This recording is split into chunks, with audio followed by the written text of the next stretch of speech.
Thank you, Presiding Officer. To ask the Scottish Government how it is supporting entrepreneurship. Deputy First Minister.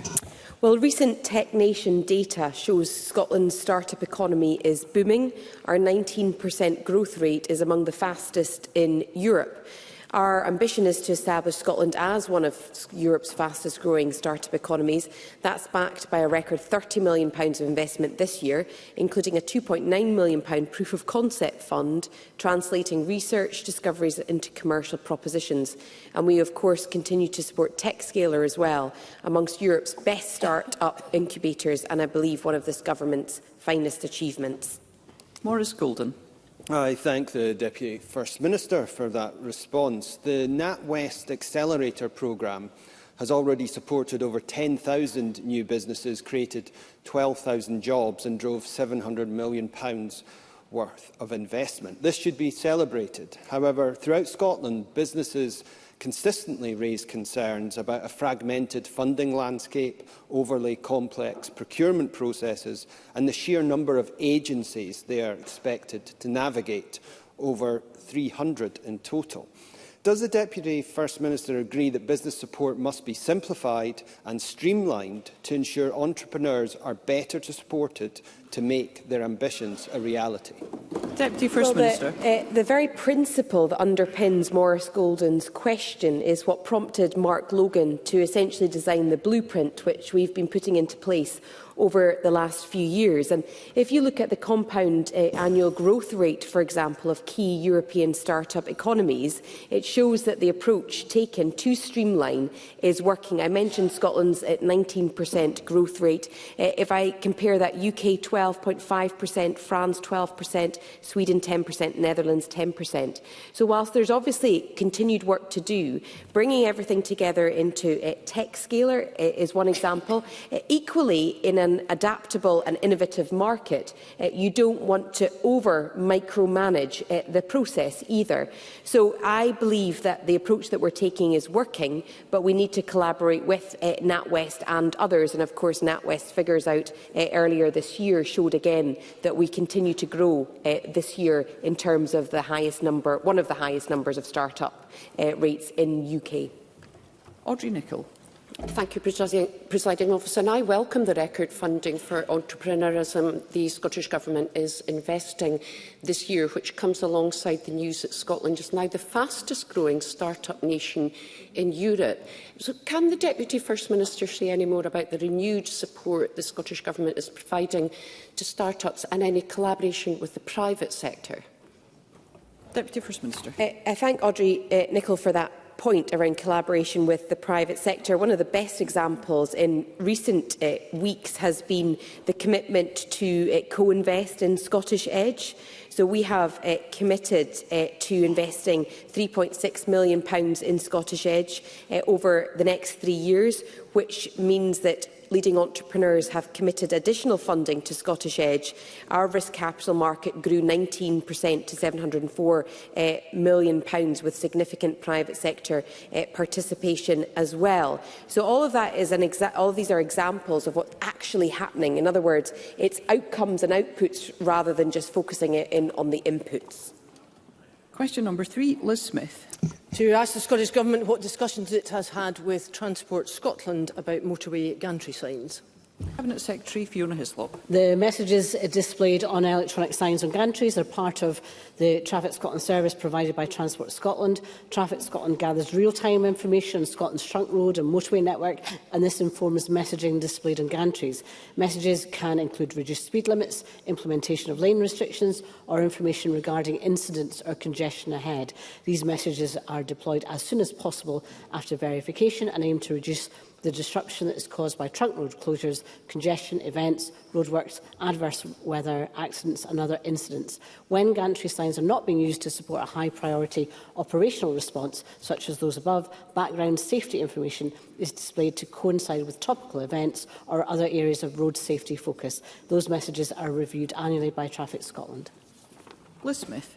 Thank you. The Cabinet Secretary, I asked exactly the same question of her in June 2023 and also of her predecessor, Hamza Youssef, in 2017. And I'm going to ask it again on behalf of my constituents in Mid-Scotland and Fife, who make extensive use of the M90 and M9 motorways, because there are still issues with gantry signs that are not time-sensitive. Indeed, I've seen it for myself. Information that there is congestion and queues ahead when there is no such thing.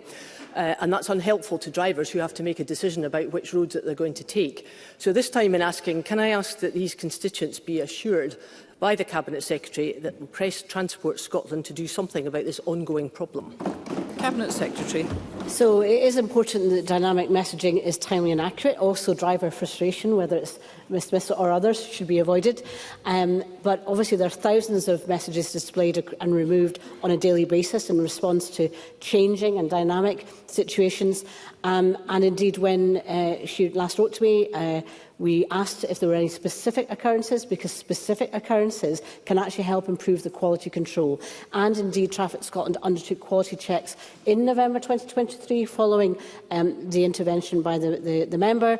And my officials have also recently instructed Traffic Scotland to undertake further sample checks for sign setting and removal on the motorway network, including between Fife and Edinburgh, and that process is ongoing. But it is helpful, and I would say Traffic Scotland welcome reports. I would point out that the Traffic Scotland's website will be unavailable between the 13th and 16th due to essential building works at the National Control Centre. So I'm just putting that as a public information notice that's being advertised. But I do think that specific examples, particularly during weekdays, allows them to pinpoint what the exact issue is. Question number 4, Tim Eagle. To ask the Scottish Government what support it can offer to help local authorities protect council-run and arm's-length external organisation-run community facilities. Cabinet Secretary Shona Robertson. The Scottish Government recognises the critical role of community facilities across Scotland and provided a record local government settlement in 2025-26. That record funding helps local authorities support their local priorities, which would include both council and external-led community facilities, and will continue to work in partnership with local government to ensure that the people of Scotland continue to receive the high-quality public services that they expect and deserve. Tim Eagle. Well, the SNP will tell me that council funding has gone up, but that only brings a wry smile to the face of councillors in Scotland, because the actual truth is that cliff-edge finances are leaving some vital community facilities in rack and ruin. Facilities like that close to the First Minister at the Jewis Centre, where I believe the ice rink is still under threat. But also, more importantly, in Murray, where Murray Leisure Centre have temporarily closed the ice rink to the shock of local users. Curling, ice hockey and ice skating are all sports we should be encouraging and not closing. Will the Minister ensure they do all they can to find new ways, a new pot of support to keep Murray Leisure Centre and all of these vital facilities open? Cabinet Secretary. Well, let's put a couple of facts on the record. First of all, local government funding has increased. According to the Accounts Commission, across the chamber. For the last 2 years, the Accounts Commission confirmed a real terms increase to local government funding. So that is a fact. Murray Council have received an additional 6.6%. compared to 24-25. I would point out to Tim Eagle, of course, it's the Tories who run Murray Council, so perhaps he should have a word with his own Conservative leadership in Murray Council. In terms of the issues of ice rinks specifically, I appreciate that there will be significant concern felt in the curling community in Elgin in particular. And we're aware of the challenging financial circumstances that face energy-dense sports and leisure facilities. And of course, it is Murray Leisure Trust who have stated that the closure of Elgin Ice Rink is a result of increasing energy costs. So the UK Government have the ability to provide appropriate energy bill relief to facilities that require it. We will consider how we can continue to raise these concerns with the UK Government. Sports Scotland continue to engage with Murray Leisure, Scottish Curling and key partners to understand the current situation at a local level. Cabinet Secretary. So those discussions will continue. Thank you. Question number 5, Gordon MacDonald. Presiding Officer, to ask the Scottish Government what recent discussions the Economy Secretary and Business Minister have had with the UK Government regarding tariff exemptions and other support for the Scotch whisky industry? Minister Richard Lockhead. My ministerial colleagues and myself regularly meet with the sector to discuss the challenges and opportunities that they face. And indeed, in July, I wrote to UK Government ministers responsible for the sector, calling for action on several trade issues facing the Scotch whisky sector, as well as other iconic Scottish products. And of course, as the Chamber will be aware, the First Minister has been leading from the front and on our intensive engagement with the sector, whilst also raising this important issue with the Prime Minister and directly with the US President this week, because removing the 10% tariff between the US and Scotland would of course deliver economic benefits in both countries. Gordon MacDonald. I thank the Minister for that answer. The Scotch Whisky Association recently released new data showing over 1,000 jobs have been lost in the Scotch whisky industry since the last UK budget. In addition to the excise duty increase, the UK Labour Government introduced a national insurance increase, while energy prices remain too high, impacting energy-intensive industries for which they can access no support. Ahead of the next UK budget, what representations will the Scottish Government make to the UK Government to ensure our economy and businesses are better supported to weather difficult economic headwinds? Minister. The member raises good points. Indeed, I, along with many other members, was at an event with the Scotch Whisky Association last night in Edinburgh, and I have to say the First Minister standing up for the sector and taking their case directly to Washington went down like a fine dram with the Scotch whisky industry. And of course we now need the same from the UK Government to deliver both in the tariff deal, which is now their opportunity to do that, but also to address issues like the alcohol duty, because reducing the draft duty in the last budget widened the disadvantage facing the spirit sector in our country and is an inherent unfairness in alcohol duty. And there's other issues like national insurance contributions that have been risen, which are also affecting hospitality, which in turn affects the Scotch whisky industry as well. So hopefully the member's right that the UK Government now has to stand up to the whisky industry and address those issues in the forthcoming budget as well. Murdo Fraser. Thank you, Presiding Officer. I should remind members of my register of interest in relation to hospitality received from the Scotch Whisky Association. And can I join my co-convener of the cross-party group on Scotch whisky in welcoming any moves to reduce damaging tariffs and costs on the industry. But I'm surprised the Minister cannot see the contradiction in the SNP position. If we were members of the EU, as the SNP demand, we'd currently be facing 15% tariffs on Scotch whisky exports, not 10% that we have as part of the United Kingdom. And it's only Brexit freedoms that give us the opportunity to negotiate away those tariffs that we wouldn't have if we were in the EU. So when are the SNP going to rethink their damaging policy on rejoining the EU that would do such destruction to the Scotch whisky sector? Minister. If the member was paying attention, you'd know the Scottish Government doesn't want any tariffs in the Scotch whisky industry, either 15%, 10%. And just as his government for many years failed the Scotch whisky industry in relation to the 75% duty on every bottle of Scotch whisky, thanks to his party, the current UK Government so far has got a lot to do to stand up for the Scotch whisky industry as well, and they can address that in the forthcoming budget, as well as following in the footsteps of the First Minister and raising the tariff issue and concluding the deal now that the First Minister set the scene for that deal, hopefully. Question number 6, Evelyn Tweed. Thank you, Presiding Officer. To ask the Scottish Government what measures it is taking to develop year-round support for and promotion of high street businesses in light of the recent Scotland Loves Local Week. Minister. Scotland Loves Local Week was a fantastic opportunity to spotlight the year-round campaign, which encourages people to shop in their local businesses, and mechanisms such as the Scotland Loves Local gift card scheme and award encourages people to think and spend more local first, and also recognises that local businesses are so crucial in retaining wealth in our local economy and encouraging vibrancy in our town centres. Evelyn Tweed. I thank the Minister for that answer. Go Forth Stirling bids have reported 26 new business openings in Stirling over the last year, including international brands and small independents. To ask the Minister if they will join me in celebrating in these new openings, and ask what steps the Government are taking to reduce long-term empty units on our high streets. Minister. I do join the member in celebrating the new businesses in her constituency. It was fantastic to see the statistics last week of the new businesses created in Scotland being much higher in the first half of this year compared to the first half of last year. And also striking to note that the biggest sector represented in that increase was hospitality businesses as well. And that's very good news for that sector and for the Scottish economy. And the Scottish Government will continue to work with local authorities on our competitive rates regime, which of course addresses the issue of empty and vacant units in our high streets as well, and gives flexibility to local authorities to address that. Brief question 8, Willie Rennie. Government whether it will provide an update on its discussions with the University of Dundee and the Scottish Funding Council regarding the university's financial situation. Secretary Jenny Gilruth.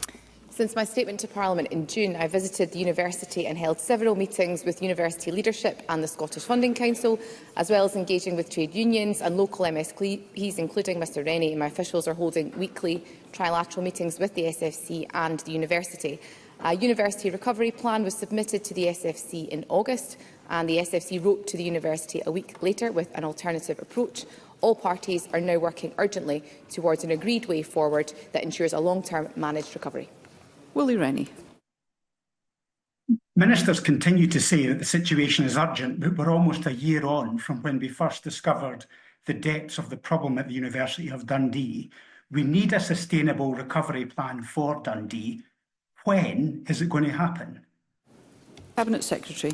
I thank Mr Rennie for his interest. Obviously, he will be aware of my engagement with himself, as I've alluded to, and with the university leadership and the Scottish Funding Council throughout the summer recess, and we will be meeting again next week. We are working at pace with the SFC and the university, and of course it is for the university to come back with an alternative approach. We expect to receive that alternative approach next Monday, and I committed to meet with Mr Rennie and with colleagues from across the affected region next week, along with the Scottish Funding Council. It is imperative that we find an approach for Dundee University that has the buy-in of the wider university community. That includes staff and students. They have to be fundamental to this, and of course the backing of the court, leading with a clear mandate. So I look forward to our engagements next week to that end, Presiding Officer. That concludes general questions. The next item of business is First Minister's questions. Question number 1, I call Russell Finlay. Thank you, Presiding Officer. Next week, MSPs will vote on the Government's Victims Bill. And during my time here, I've tried to help crime victims whose suffering is far too often compounded by a justice system that is slow, secretive and unjust. My party has campaigned to give victims a meaningful voice and greater rights to basic information. We've campaigned to end the not proven verdict, which is in the bill, and it's welcome that John Swinney listened to our concerns about the plan to remove juries from some trials, which has now been dropped. The Government has shifted its position on the Victims Bill, and we truly welcome that, but they haven't gone far enough. Does John Swinney really think this bill will make a material difference to victims? First Minister. Yes, I do, Presiding Officer, and that has been because of a very careful engagement that has been taken forward by the Justice Secretary in taking this bill through Parliament. Mr Finlay and I spent some time when I was on the back benches, and as he was, scrutinising this bill when it came to Parliament. Much of the evidence we heard during that process persuaded me that when I became First Minister, there had to be changes made to the bill, and that was because the Government listened to the evidence that was put in front of us. We will continue to do that, and many of the proposals and reforms that have been suggested in the bill are designed to achieve the objective that Mr Finlay has put to me, which is to make sure that the interests of victims are better protected by our justice system. And I'm confident that the bill, after the scrutiny that Parliament gives it next week, will be in a position to do so. Russell Finlay. Thank you. Liz Shanks campaigns for victims' rights since her truly horrific domestic violence ordeal featured in a BBC documentary. We agree with her that all crime victims should be told, must be told, when secretive plea deals are struck in criminal cases. And to be fair, the Government has given some ground on plea deals, but their changes fall far short of what is needed. Now, Liz and the other women met with the Justice Secretary, who appeared to say all of the right things. But this is what Liz told me today. They're pretending to listen, but crime victims will continue to be badly let down by this bill, which could have done so much more. So for the sake of Liz and all other victims, will John Swinney back my plea deal amendments? First Minister. The first thing I want to say is I want to pay tribute to the courage of women such as Liz Shanks, because it's invariably women who have had to come forward with the courage to talk about their experience to ensure that victims are more central to the criminal justice system. And I know that the Justice Secretary has engaged substantively on all of these issues. We have amendments in front of us in Parliament on Tuesday, and the Government will consider all of the amendments that are submitted to come to the right conclusion. But I do provide the assurance to Parliament and to Liz Shanks that we have listened to the opinions that have been expressed to us. We have brought forward changes to the bill, and the Government is absolutely committed to ensuring that the voice of victims is central to the way in which the criminal justice system proceeds. Russell Finlay. Of course, the engagement is welcome, but it has to be meaningful. And plea deals aren't the only part of the bill that don't do what it should. My colleague Liam Kerr has submitted an amendment that would instigate a Scottish grooming gangs inquiry. While we believe there should be a full public inquiry, our amendment would at least guarantee an investigation. These predatory criminals raped vulnerable girls, and the Government should want to properly examine this scandal, but have so far been resistant. So will John Swinney fix the bill so that it gives grooming gang victims the voice, the inquiry and the justice that they truly deserve? First Minister. Of course, has taken a number of very significant steps in this area of policy, not least of which is the establishment of the continuing Scottish Child Abuse Inquiry that is led by Lady Smith, which has been sitting since 2016. And that is, I think, providing the type of welcome and significant scrutiny that is required on this issue. There is, of course, separate work underway by Police Scotland and the Crown, exploring individual cases, some of which are the cases that Mr Finlay has raised with me just now, to establish whether there is further detailed scrutiny required on the question of grooming gangs. And I have to say, at this stage, from my reading of the information that I have seen, I am not persuaded of the necessity of that further inquiry. But the work is underway in Police Scotland and the Crown to advise ministers on that point, and we will, of course, consider that and discuss that with Parliament in due course.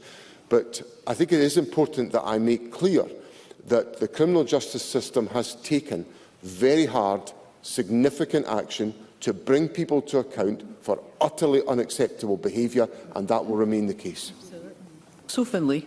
The truth is the Scottish Child Abuse Inquiry won't look at the grooming gangs, nor does it even look at the industrial-scale abuse in Scottish football. This bill could give victims real transparency over plea deals. It could give victims much greater involvement in the parole process. It could put a spotlight on the grooming gangs scandal. It could do so much more, but it doesn't. It won't meaningfully change the justice system. It's a letdown for victims. If he wants the support of victims and of my party, then John Swinney must do more. We could back a bill that makes a real difference, but as it stands, this is a victims' law in name only. So will John Swinney listen to victims, show some ambition and make more changes before next week's vote? First Minister. I don't for one moment in any way want to give a signal to Parliament that I am wanting to do anything in this bill that does not address the legitimate concerns of victims about our criminal justice system. That's why the Government has brought forward the bill. I had the privilege of sitting and hearing evidence in the Criminal Justice Committee when I was on the back benches. As a result of listening to victims, I came into office as First Minister and, working with the Justice Secretary, have revised this bill to make sure that the interests of victims are ever more central to the bill. So I do not accept the characterisation of the bill that Mr Finlay has put to me. Now, there are legitimate issues which will be brought forward that people will want to press the Government about. That is entirely appropriate parliamentary scrutiny, and I welcome that. But what I have to say to Parliament is that this government has brought forward legislation to do exactly what is required in the criminal justice system just now, and that is to put the voice of victims more centrally into the criminal justice system, and I am confident that the bill that Parliament considers next week will do exactly that. Question number 2, Anna Sarwar. Thank you, Presiding Officer. The SNP has a soft-touch approach to crime in our country. Since the last election, shoplifting is up 124%. Shop staff are going to work fearing for their safety, and communities are being undermined by criminals who feel like they can get away with it. So will John Swinney and his SNP government apologise for effectively legalising shoplifting in Scotland? First Minister. Well, I think Mr Sarwar is at the bottom of the barrel today, if I may say so to Parliament. The accusation that there is a soft-touch justice system in Scotland might have some validity if we were not incarcerating more people than any other Western European country, and if our prisons were not facing the increase in population that they are facing. So the charge that Mr Sarwar has put to me is a baseless charge which is unworthy of the Labour leader in the Scottish Parliament, and he should withdraw it today. Now, in the budget, which Mr Sarwar never voted for, we put money in to tackle retail crime, to support and work with the retail sector, and Mr Sarwar couldn't even bring himself to vote for the provision. So what we have today is another example. What we have today is another example of Mr Sarwar coming in here, ramping up the rhetoric and failing to deliver on the reality for the people of our country. Anna Sarwar. Presiding Officer, John Swinney is living on another planet. He wants to focus on inputs when the reality is shoplifting is up 124%, and clear-up rates show that fewer than half of all shoplifting crimes are even solved. And I spoke to shop workers in Glasgow yesterday. They told me that after years of SNP police cuts, officers now only investigate an incident of shoplifting if shop workers can give them the suspect's name. If the shoplifter isn't already known, then there is almost no chance that they will be even investigated, let alone the criminal caught. The situation is so bad that businesses in Edinburgh have had to form a shop watch scheme to try and investigate crimes against their own businesses. Victims of crime being forced to investigate offences perpetrated against them. Is that really the best we can do, all while so many crimes go unreported? Retailers Against Crime Director Maxine Fraser has described the situation as being, in her words, out of control. So will John Swinney admit, like so many other issues, he's given up on keeping Scotland's communities safe? First Minister. So again, on the budget that Mr Sarwar never voted for, this government put in record investment of £1.64 billion for policing, enabling us to deliver police services the length and breadth of the country. Secondly, in this respect, the government has put in resources to work with the retail sector to tackle the issue of retail crime. And in addition to all of that, the government is working to ensure that we have an effective police presence in every community in Scotland to ensure that these issues are addressed. So Mr Sarwar is not in any position, if he's not prepared to vote for the government's budget, to then come here and complain about any other issues whatsoever. And what this government is determined to do is to work with different organisations in Scotland to protect the public in a country where crime is at one of its lowest levels in 40 years. In 40 years. I'll say that again with all the heckling. The crime in Scotland is at one of its lowest levels in 40 years. Yeah. That's because of this investment by this government, which the Labour Party failed to support. Anna Sarwar. John Swinney is not living in the real world. The SNP's record on justice is nothing short of criminal. and it's no wonder communities across Scotland feel abandoned. Police want action just as much as victims, but the truth is they are just another victim of SNP incompetence. Under the SNP, 800 fewer police officers on the streets. Police station after police station closed. The bill for Glasgow's new prison soaring 10 times over to £1 billion, and violent crime on the rise. No wonder he's running a million miles away from his own record. John Swinney's SNP government has failed workers, failed businesses, failed the police. So why is John Swinney allowing a tiny minority to make life difficult for Scotland's hard-working majority? First Minister. Last week, Mr Sauer challenges me about the record of my government. I'm very proud of the record of my government, and I'll defend the record of my government. And last week I said to Parliament on Thursday, in response to Mr Greer, that if anyone wanted to have an idea about what a Labour government would look like, they only needed to look at the chaos in London. Well, that was on Thursday, before we got to Friday, with the resignation of the Deputy Prime Minister and chaos added to chaos. Then we had the beautiful and unjust moment of the sacking of Ian Murray as the Secretary of State for Scotland.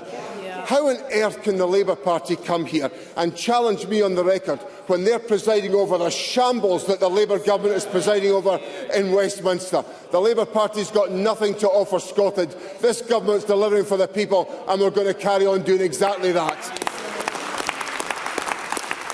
Question number 3, Ross Greer. Thank you. The President of Israel, whose own statements have been cited by the International Court of Justice as plausible evidence of Israel's genocidal intent, was welcomed to the UK with open arms by Keir Starmer this week. The same President who signed his name on bombs that were dropped on homes, hospitals and schools. The same President who said there are no innocent civilians in Gaza. Keir Starmer is treating peaceful protesters like terrorists while rolling out the red carpet for the head of a genocidal apartheid regime. But it's not just Israel's visiting heads of state. British citizens and residents have travelled to serve in Israel's occupation forces, making them complicit in war crimes. This Parliament passed the International Criminal Court Act in 2001, making genocide and war crimes offences in Scots law regardless of where they are committed. So can I ask the First Minister to confirm that this law will be applied in full and that anyone in Scotland who served in Israel's occupation forces will be investigated and, if necessary, prosecuted for the part they have played in the crime of genocide and occupation? First Minister. First of all, Presiding Officer, I understand the depth of concern that Mr Greer puts to me today about the visit of the President of Israel to the Prime Minister. I understand the Prime Minister's argument that there is a need for there to be dialogue with the Israeli government to try to bring about a resolution of the unjustifiable assault on Gaza. I understand that point. What I'd want to be more confident of is that the President of Israel heard from the Prime Minister a series of actions that the United Kingdom government will take to bring Israel to account for the disproportionate attack that has been made on Gaza. I'd feel happier if that was the case. Now, on the specific point that Mr Greer puts to me about any individuals who are involved from this country in the work of IDF, if there was to lead to any particular consideration of that behaviour. These would be judgments made independently by the prosecutorial authorities, and it would be wrong for me as First Minister to indicate what should or should not happen in those circumstances. But I understand the seriousness of the point that Mr Greer puts to me on this important question. Ross Greer. I'm grateful to the First Minister for that response. More than a third of the 60,000 Palestinians who have been confirmed to have been killed by Israel since 2023 were children. Shot, bombed and starved to death with no way out. No company profiting from this apartheid and genocide should be allowed to profit here in Scotland. Last week, Palestinians celebrated when this Parliament took the historic decision to pass a Green proposal that Scotland boycott, sanction and divest from Israel. I want to thank the First Minister for his government's support. But now we must act to deliver on it. The very least the Scottish Government can do is take the same actions against Israel that it already has against Russia. In 2022, Scottish ministers rightly made an immediate call for every business here to sever links and cease trading with Russia. Palestinian lives are worth no less than Ukrainians or Scots, and this Parliament has voted for an economic boycott. So will the First Minister now call on Scottish businesses to join the global movement against apartheid Israel? First Minister. Presiding Officer, the Government set out, in my statement to Parliament last Wednesday, set out a whole range of different interventions that the Government is going to take forward to address these issues. And I recognise the importance of following through on those commitments that have been given to Parliament, and I give Mr Greer the assurance that is exactly what the Government is doing and the action that we are taking. There is an appalling situation in Gaza. It has been escalated by the unwarranted and unjustifiable attack in Qatar, a state that is working to try to bring some degree of peace to the situation in the Middle East, and the attack on Qatar was an attack to undermine the very peace process that all of us want to see happening.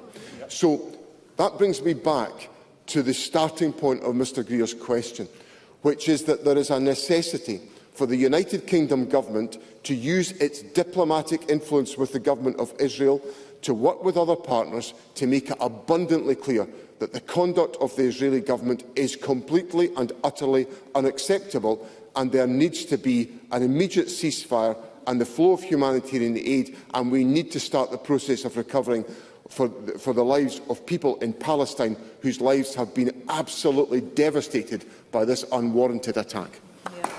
Question number 4, Ruth Maguire. To ask the First Minister, in light of reports of the rising rate of poverty for families with a baby under 1 and evidence from Save the Children that increasing Best Start grant and Best Start food payments could significantly reduce the child poverty rate for this priority group, whether the Scottish Government will consider increasing these payments. First Minister. Presiding Officer, ending child poverty is the top priority of my government, and we look constantly for the measures that we can take to advance on that agenda. The delivery of our 5 family payments is making a real difference to families, worth around £25,000 by the time a child turns 16, compared to less than £2,000 in England and Wales. This is another example of why the Joseph Rowntree Foundation projects that Scotland will be the only part of the United Kingdom with falling child poverty levels next year.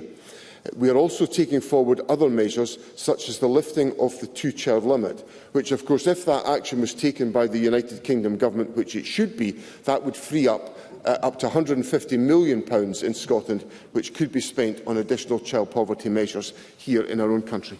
Ruth Maguire. Thank the First Minister for that answer. I know how committed the First Minister is to eliminating child poverty, and the work the Scottish Government has done to date has made a difference. There are lots of things that give babies and their parents a good start: love, information and support, play opportunities. But there's really strong evidence that where parents experience the psychological, emotional and material impact of poverty in their baby's first year, that it can have a deep and lasting impact on a baby's development. Does the First Minister recognise how much income matters to a baby's development, that spending on our youngest citizens is a crucial investment, and preventing the harms of poverty taking root in the first year of a child's life is transformational, not just for the individual baby and families, but on our society as a whole? First Minister. Presiding Officer, I unreservedly accept the point that Ruth Maguire puts to me, and I have to say, if I may say so, it's a joy to have her here putting pressure on me after her return to Parliament. So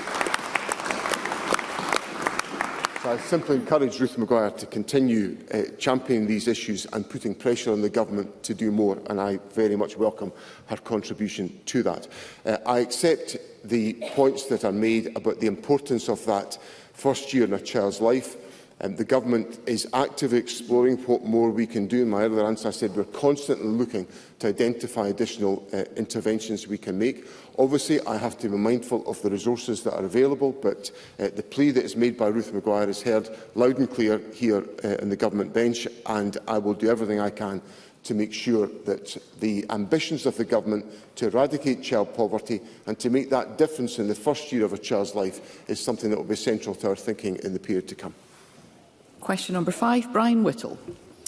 Thank you, Presiding Officer. To ask the First Minister what urgent steps the Scottish Government is taking in response to reports that nursing and midwifery vacancies have risen by 60% in just 6 months. First Minister. Presiding Officer, NHS Scotland vacancies follow a seasonal pattern. Mr Whittle compares June to December data, but vacancies can typically go up in the spring as people retire and decrease again over the summer and the autumn as new graduates join the workforce. Nursing and midwifery vacancies are 4% higher than at the same time last year, but this must be seen in the context of new investment by this Government in our National Health Service, which means the workforce has grown over the last year. Overall nursing and midwifery staffing is up under the SNP Government by 18.6% since 2006, and we saw a 100% increase in funded places for training between 2012 and 2022. Scotland has the best package of support in the UK for nursing and midwifery students. Brian Whittle. I thank the First Minister for that answer, but, Presiding Officer, these figures are just the latest in a long line of warnings about the perilous position of Scotland's healthcare workforce. But despite promise after promise from the SNP, the warnings keep coming and the progress never arrives. No NHS workforce plan, no end to delayed discharge, and nearly 1 million Scots on NHS waiting lists.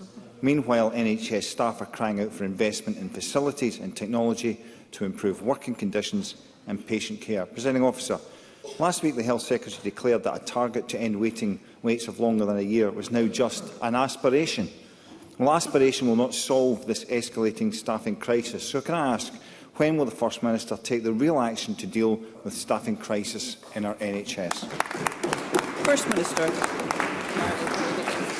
Well, President Officer, on the substance of Mr Whittle's question, there are more nurses and midwives working in our NHS than when this Government took office.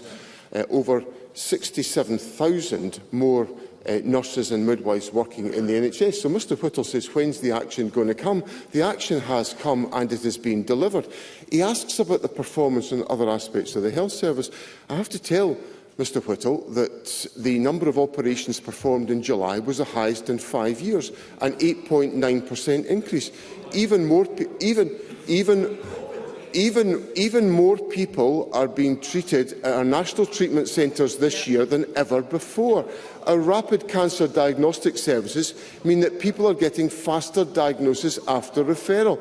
The number of hip and knee operations. Let's hear the First Minister. The number of hip and knee operations reached an all-time high in 2024. So Mr Whittle asks me, when will I take the action? I'm taking the action. The Health Secretary and I are working day in and day out to make sure the health service is delivering for the people of Scotland, and that progress has taken place the length and breadth of the country. Emma Harper.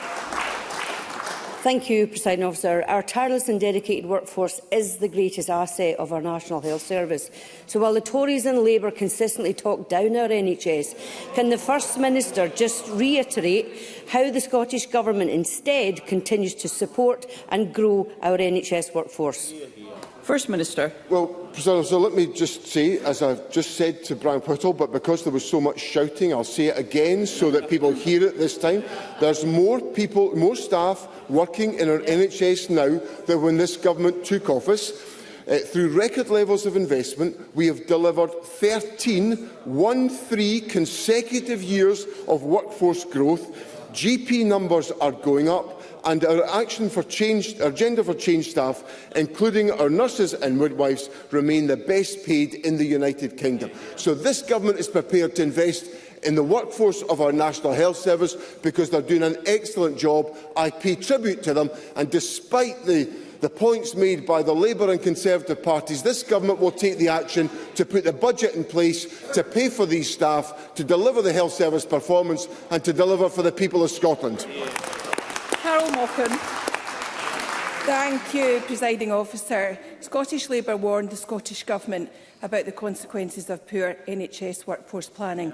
And can I be absolutely clear about Scottish Labour's position on the staff. They are hard-working and dedicated, and we owe so much to them. But our staff are under intense pressure because of this SNP government. Agency spending is unsustainable, and now we see vacancy rates are risen to alarming levels. First Minister, rural areas such as Dumfries and Galloway and my own South Scotland region bear the consequences of this. Recruitment and retention of staff is a key challenge in these rural areas, and it has been under this SNP government. Apprenticeships offer a good way of expanding the workforce and providing flexibility to those living in these areas. Can I ask the First Minister whether this government has made any progress at all in developing apprenticeship models for healthcare workers as recommended in the Nursing and Midwifery Task Force report? First Minister. Well, that action is coming through the work of the Midwifery Task Force that is underway, so I can reassure Carol Mochan on that point. Now, Carol Mochan offered to make clear the Scottish Labour position. Well, let me make clear what the Scottish Labour position is on all of these issues.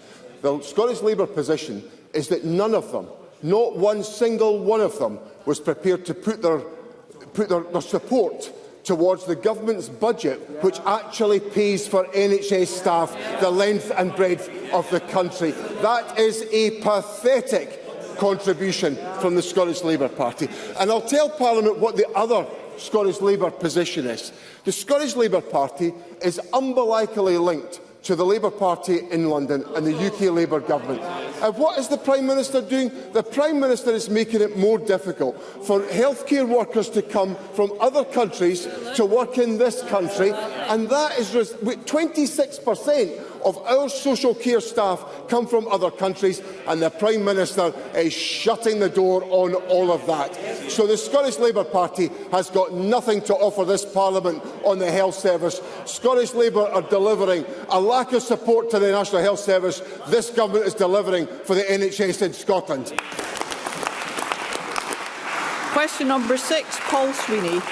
Thank you, Presiding Officer. To ask the First Minister what additional support the Government is giving to the public dental service in light of reports that there has been a 10% rise in spending over the last 2 years due to increased demand. First Minister. President, it's inaccurate to conflate an increase in public dental service spending with an increase in dental access issues. The main role of the public dental service is to treat patients who have more complex needs, which cannot be managed by an independent dentist. We remain the only country in the United Kingdom to offer free regular dental examinations for everyone, and 95% of people in Scotland are registered with a dentist, and over 7 million courses of NHS dental treatment have been delivered to patients since November 2023. Paul Swinney. The First Minister says that it shouldn't be conflated, but that's what public dental service dentists are telling us, that actually, whilst the First Minister observes correctly that it's meant to be a safety net in emergencies or for those with vulnerabilities, it is increasingly filling in the gaps where routine NHS dental provision has collapsed. In areas such as Fife, Moray and in the Borders, dentists no longer treat NHS patients, even if they're on their lists. So the only option is to seek care from the public dental service safety net or use their savings to pay for private care. It isn't good enough, First Minister. So what is the First Minister doing to tackle the scourge of dental deserts in Scotland, end this growing over-reliance on the already overstretched public dental service? First Minister. Well, what the Government is doing is the Government's putting in place additional financial support to areas where access is particularly challenging, especially in rural and island areas. Now, that funding has recently supported the opening of 5 new surgeries as a consequence of the investment, creating thousands more new NHS registrations. But I'll tell Mr Swinney what's not helping, and it's back to the point I've just made to Carol Mochan, because this can't be escaped. This is the practical reality of the approach being taken by the UK Government to the issue of migration, because it is damaging. If we look at the position that we have got to work with other countries to bring dental practitioners into this country to supplement the other training work that we're undertaking.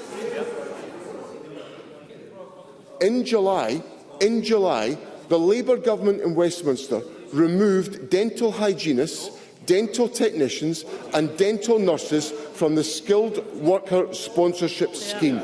Now, that is the Labour government in Westminster, making it more difficult for us to deliver public services in Scotland.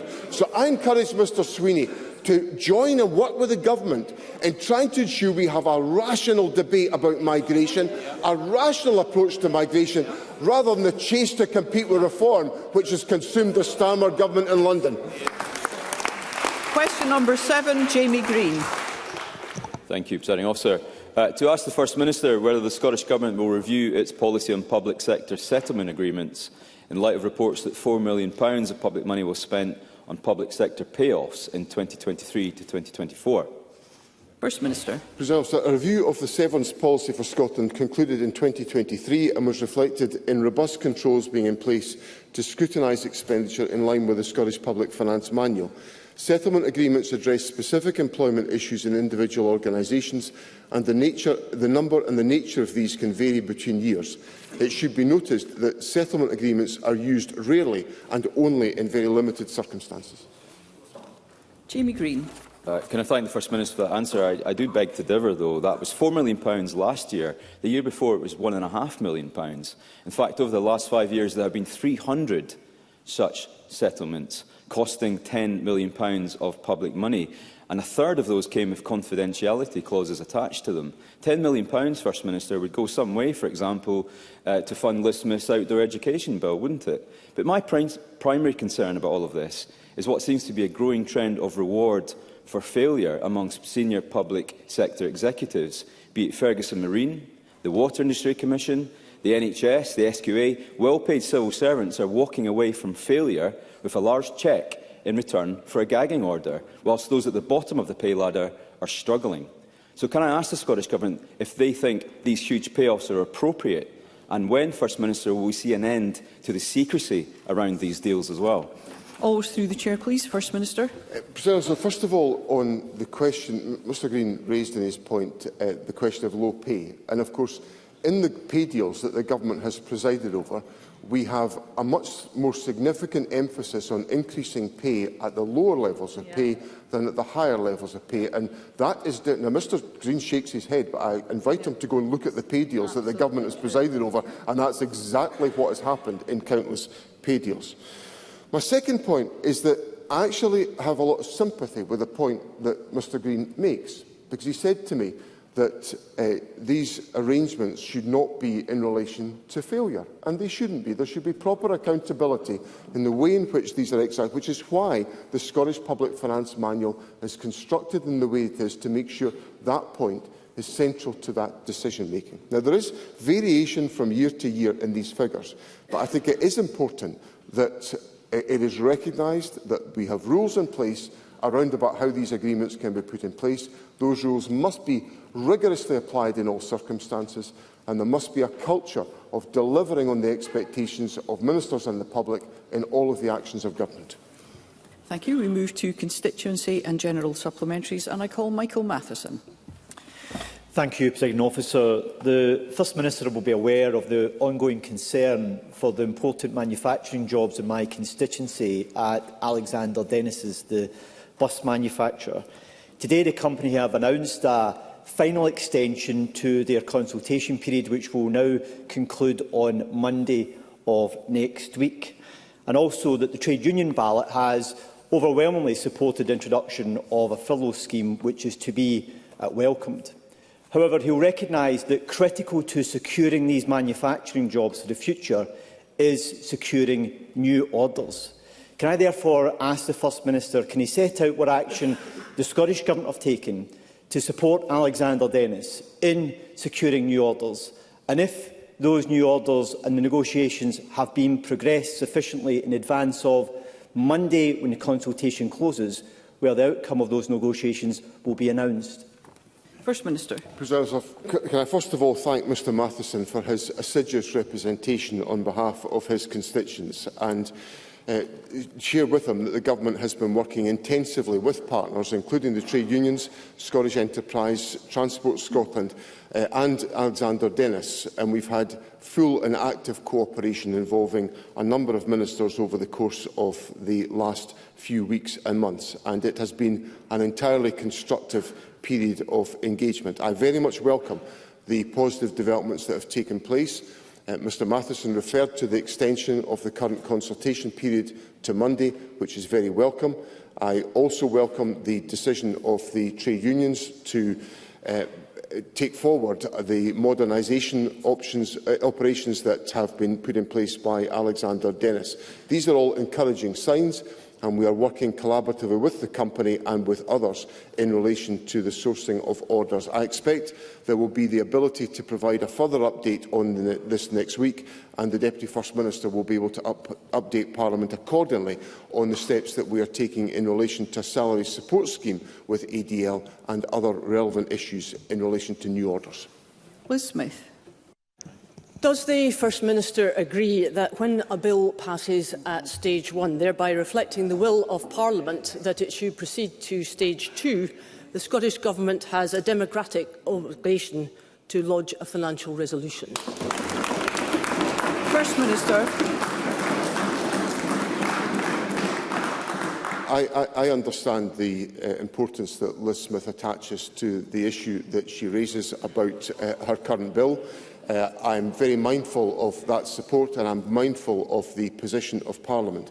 But the Government has got an obligation, as I have rehearsed on a number of occasions during this exchange at First Minister's question time, to be mindful of how we are able to put in place the resources that will enable us to fund the commitments that Parliament legislates for.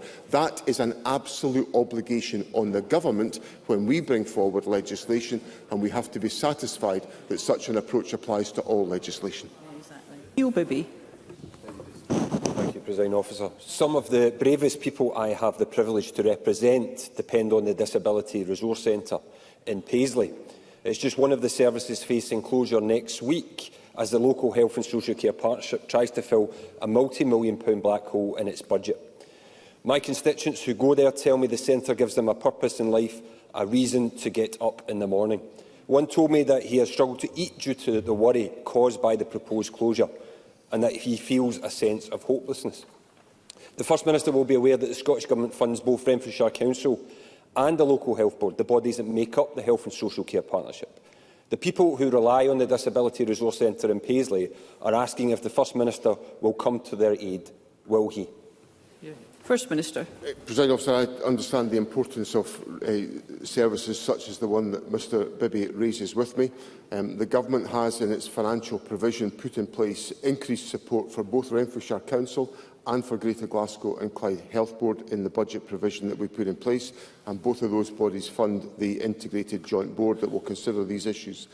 I certainly think, in terms of the outlook of the Government and the policy position that we take, we encourage the provision of early intervention services, because by supporting early intervention services of the type that Mr Bibby raises, we can invariably reduce demand on much more expensive and acute services, but also give purpose and meaning to the lives of individuals who are affected by these services. So I encourage the Integrated Joint Board at Renfrewshire to consider all of these questions, because it is important that services and support of this type is available to individuals at local level. Stuart McMillan. Thank you, Presiding Officer. The First Minister will be aware of the concerns raised about the delivery of the capital investment into Ferguson Marine.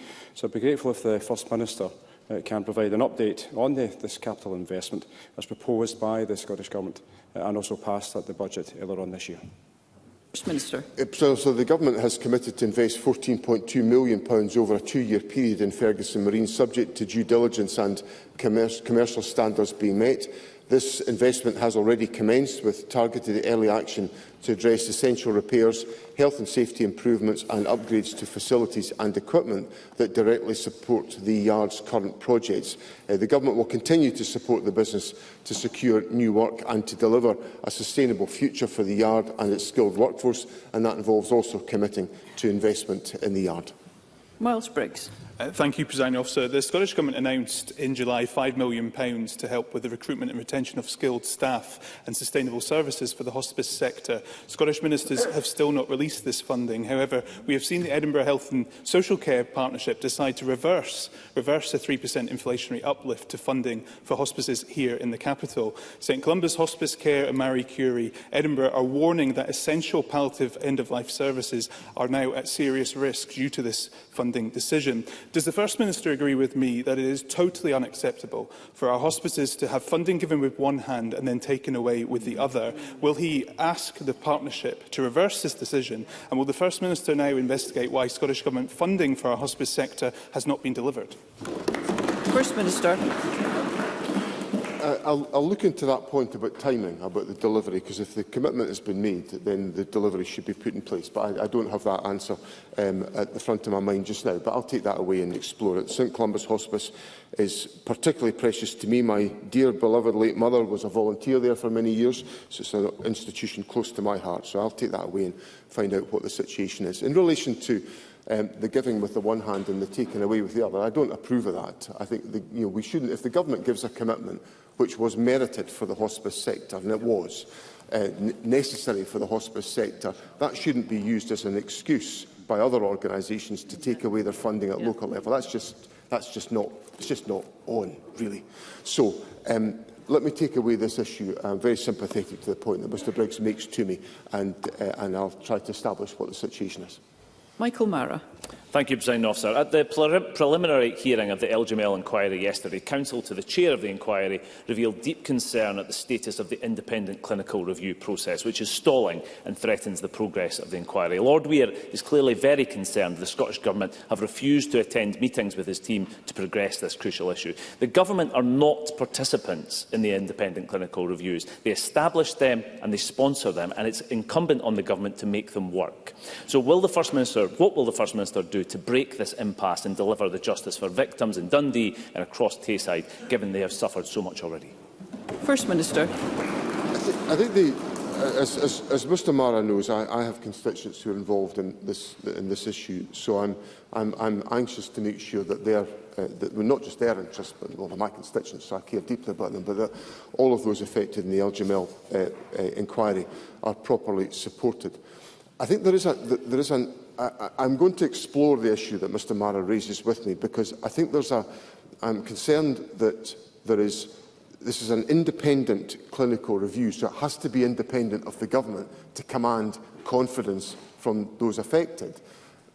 But pressure for the government to then get involved might undermine that independence. So I just need to take that issue away and see what we can do to try to make sure that nobody loses confidence about the method of engagement. Obviously, if an inquiry chair like Lord Weir makes comments of that type, then I have got to take that deadly seriously, which I will do. But I suspect there's something possibly in the governance of all of this that needs to be looked at. But I'll take that away and explore that. And write to Mr Mara. And Pam Gossel. Sorry, Presiding Officer. I have been flooded with emails by constituents who have expressed concerns over the poor enforcement of pavement parking ban. The ban went live on the 1st of September for Eastern Bartonshire. However, there seems to be a confusion over how it has been implemented. Constituents, including disabled constituents, have said that cars are now pushed onto the road parking, making it difficult for blue light services to pass. However, on the other hand, other constituents have written to me saying that cars are still parked on pavements, making access difficult. Can I therefore ask the First Minister, why has the Scottish Government's guidance led to such a poorly executed plan? First Minister. Well, this is a matter for local authorities. I know I'm responsible for everything, but the parking arrangements in Bishop Briggs are just a little bit beyond me, perhaps. This is for Eastern Bartonshire Council to sort out. They've got the responsibility, and the government sets out the guidance, and it's up to councils to get on with it. There's plenty. I see the application of the pavement parking ban in my own constituency. Folk are just getting on with it. Council's getting on with it. So there's no reason why Eastern Bartonshire Council can't get on with it. So I invite Pam Gossel to take it up with Eastern Bartonshire Council and see what she can do about the parking. Thank you. That concludes First Minister's questions. The next item of business is a member's business debate in the name of Sarah Boyack. There will now be a short suspension to allow those leaving the chamber and the gallery to do so.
Okay, the next item of business is a members' business debate on motion 17147 in the name of Sarah Boyack on Scottish Youth Parliament's work on transport. The debate will be concluded without any questions being put. I'd invite members wishing to participate to press the request to speak buttons.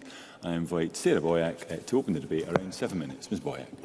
Presiding Officer, it's a real honour to open this important members' debate on the contribution of the Scottish Youth Parliament to our evolving transport system. And I extend my heartfelt thanks to colleagues who've supported securing the time for this debate, because ensuring that Scotland's young people have access to safe, affordable, accessible and sustainable transport is vital to their well-being, social inclusion and future opportunities. And I was motivated to bring forward this motion after attending a meeting of the cross-party group on sustainable transport. At the meeting, MYSPs shared first-hand experiences, especially from rural, island and Lothian communities, highlighting the barriers that speak directly to the lived realities of young Scots. And one young person's words resonated with me deeply. The young people's free bus pass is great, but it's not much use if there isn't a bus to use it on. All of us should reflect on that comment. The young people's free bus pass is great, but it's not much use if there isn't a bus to use it on. So the SYP's Transport, Environment and Rural Affairs Committee has been working hard on transport, championing issues such as rural infrastructure deficits, accessibility for disabled young people and safety at bus stops and on vehicles. And their timely and considered interventions remind us that policy must be grounded in lived experience if it is to serve our communities. And their committee represents the voices of our future in terms of transport and how much is really needed to give young people the access they deserve. Because young people need access to transport to live their lives to the full, whether it's accessing education, whether it's accessing sports and leisure, visiting friends and family, or whether it's getting to and from work. For all of these activities, they need access to accessible, affordable, reliable public transport. And this week, we've had a Scottish Youth Parliament stall that MSPs have been able to visit, and they've been giving us copies of their manifesto, Dear Scotland's Future for Young People, by young people, reflecting voices from nearly 5,000 young people across 32 local authorities, including strong input from the Lothians. And their manifesto places sustainable transport and a just and fairer Scotland at its core, not as an aspiration, but as an immediate priority. Their manifesto says that Transport Scotland and public transport companies should ensure that public transport services are accessible and reliable for young people across Scotland, particularly for those living in rural areas. Now, we had an excellent debate earlier in the Chamber this week about Scotland's railways. We need to build on the successes over the lifetime of this Parliament, whether it's Airdrie to Bathgate, Larkhall to Mulgai, Stirling to Alloa, the Borders Railway, or the reopening of the Leavenmouth Rail Link in June 24, which has reconnected communities to Edinburgh, promising improved access for young people in Fife for commuting, study and social participation, something that can only happen if we get safe and reliable transportation throughout the country. And there are plans to progressing decarbonisation of the network. But we all know there is so much more to be done to increase capacity in our public transport services, because we've seen hundreds of bus services lost in recent years. And as reports from Audit Scotland and the Climate Change Committee have stated, Scotland's ambition to reduce car usage by 20% by 2030 is off track. But that's absolutely critical if we're going to deliver the change young people need for a safe future, given the increasingly negative impacts we're seeing of the climate and nature emergencies in extreme weather, wildfires, excessive heat and flooding. So there has been some progress made, with 203 miles of walking, wheeling and cycling routes added last year, but overall funding for active travel has fallen significantly in the 2025-26 budget. And it's precisely in this context where policy ambition, climate commitments and young people's lived experience intersect that the SYP's work becomes essential. So their advocacy on accessibility, safety, affordability, inclusion and co-design is not just relevant, it's vital. So young people need the bus services they can use in their communities. And as their manifesto says, supported public transport is essential for young people to live their lives freely. So, I know, to move towards a conclusion. Let us reaffirm the critical message. The Scottish Youth Parliament has not just identified failings in our transport system, but they're calling for action with practical, inclusive and future-focused solutions.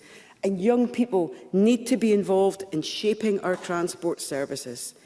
I found it inspiring to hear from the Welsh Youth Parliament at our recent CPA Region Conference in Cardiff, and to hear from young women at our CPA Regional Women's Conference in our Scottish Parliament was inspiring earlier this year.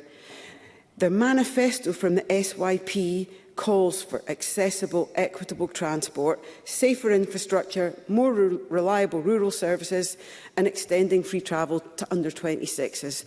All underpinned by youth participation at every stage. They will also ask to be involved in local and national decisions to create a public transport system with equal access for all, reducing geographic inequalities and barriers for young people to access the system. So, challenges for all parties to translate this energy and evidence into action, to invest in reliable and local rural services, active travel and inclusive design, ensure safety and accessibility are built in, that it's core to public transport planning, and having staff to keep people safe across our bus and rail services, but to embed youth voices in co-design, policy, delivery and oversight, and to bridge the gaps that are holding young people back from the Lothians to our islands, from urban to rural area communities, and to create joined-up and sustainable transport. So I urge the Scottish Government in these last months of this parliamentary session to say what will happen following our cross-party group's recommendations on Mind the Gap earlier this year, and to hear about the SYP's manifesto and what can be done now. We need to listen to our young people's experience, to build a transport that not just for them, but with them, and a system that unlocks opportunities, builds bridges, advances decarbonisation, for enabling them to use low-carbon travel options on a daily basis and to deliver the fairer Scotland called for by the SYP that our young people so richly deserve. Thank you. Thank you, Ms Boyack. We now move to the open debate. I call first Alistair Allen to be followed by Sue Webber. Around 4 minutes, Dr Allen.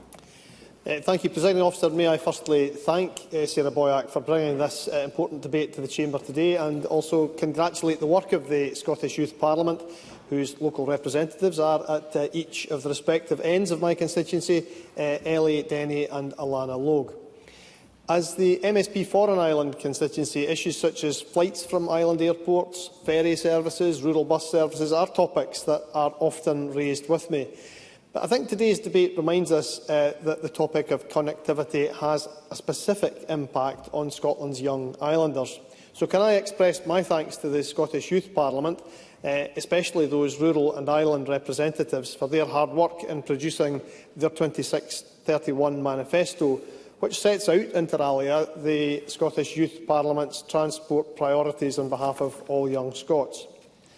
I'm certainly encouraged that many of the Scottish Government's transport policies have been welcomed by the Youth Parliament. I know that in my constituency, policies such as introducing free inter-island ferry travel and 2 free round-trip ferry crossings a year to the mainland for under-22s have been welcomed. I realise that the Youth Parliament would like to see this entitlement grow and develop, and perhaps the Minister, in summing up, will be able to respond to the asks made by the Youth Parliament around that. Presiding Officer, improving connectivity and tackling island depopulation are closely interlinked challenges. Understanding the challenges faced by young people is essential not only to improving our current transport network in the islands, but also to building a future transport network that will help encourage younger islanders to either stay or to return to their island communities. Getting our transport infrastructure right can make the islands a more attractive place for young people once they finish university or college, and also think about entering the workforce or starting a business. So, going forward, I hope today's debate has encouraged young islanders to become involved in local conversations and debates about transport services, both at national and local level.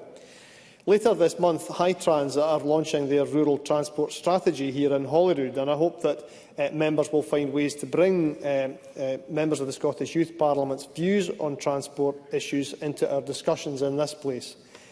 Locally, in my constituency, the Western Isles Ferry Group meets monthly to find solutions and works constructively to sustain and improve ferry connectivity.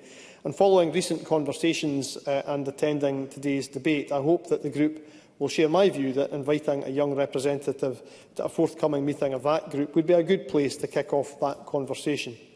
To summarise, Presiding Officer, young islanders require good connectivity links. Indeed, through the Scottish Youth Parliament, they can provide us with their unique insight into how we can continue to improve our transport network and to make our islands, as well as the whole of Scotland, a more attractive place for young people in the future. Thank you very much. And I call Sue Webber to be followed by Martin Whitfield. Around 4 minutes, Ms Webber. Thank you, Presiding Officer. And yes, also extend my thanks to Sarah Boyack for bringing this debate to the Chamber this afternoon, and also congratulate the work on the Scottish Youth Parliament, which is really about reinforcing the importance of youth voices when we discuss transport needs for our country. And you can't disagree with the statement that public transport should be affordable, safe, accessible and reliable, not just for young people, but for everyone across Lothian and across Scotland. And here in Edinburgh and the Lothians, we're lucky enough to have an award-winning first-rate bus services, Lothian buses. However, other parts of the country are not so fortunate and suffer from an extremely limited bus service and infrastructure, and in some cases, none. And we all know the importance of good transport links to the Scottish economy and business, but these links also play a key role in our social development. And Dr Allen outlined some specifics there about the challenges for the islands and rural communities. And I have colleagues that come to me from Scottish Conservatives that are always telling me of the limitations and the lack of public transport in their rural areas. And that inequality is not acceptable. We need good transport links to form the backbone of our communities. They link people to work, education, leisure, and they offer that real direct alternative to car travel. And the benefits of good public transport are particularly important for young people's access to social, educational and employment opportunities, and gives them independence. College, university, apprenticeships, work are so important to them as they grow into young adults. And the Young Persons Under 22 bus travel scheme has attracted a huge number of participants and has increased the mobility of our young people, as I've said. But I do want to talk about a little bit of the challenge. Most people exercise their participation in the Under 22 scheme thoughtfully. There are, however, groups of youths that are abusing the scheme and engage in anti-social behaviour. The actions of this very disruptive minority are unacceptable, but we must be prepared to tackle this anti-social behaviour head-on. And as Shadow Minister for Transport in the Scottish Parliament, I spent an evening on patrol with Lothian buses. In a second, Dr Allen, I will. I've spent an evening on patrol with Lothian buses and Police Scotland, and I got to witness firsthand and hear the views about the growing problems of antisocial behaviour when speaking to drivers and passengers. Dr Allen. Yes, I thank the member for giving way, and I would obviously agree entirely with what the member says about tackling antisocial behaviour and the problem it causes on transport. I'm sure she would, however, wish to put on the record that antisocial behaviour on public transport is not restricted to people under the age of 22. Lothian buses have done an awful lot of studying and a lot of data analysis, and they are the only bus company that has done this, and they are showing a direct correlation between the increase in antisocial behaviour and violence on their buses with the introduction of the Under 22 bus pass. I can't hide away from that. With due respect, Mr Ruskell, I've actually only got 30 seconds left and I've got tons to say.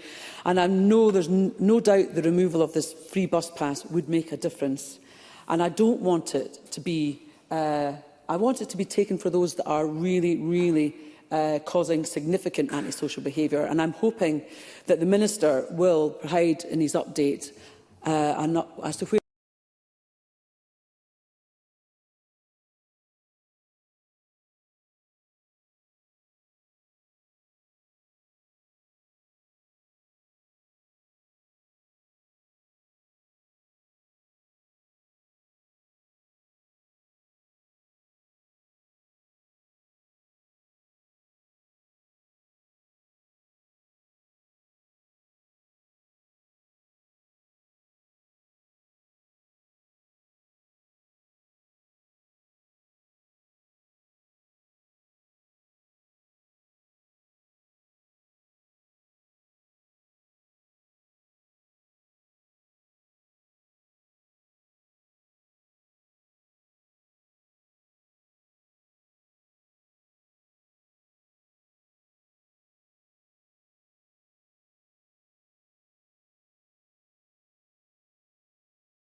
Testing 1, 2, 3, 4, 5, 6, 7, 8, 9, 10.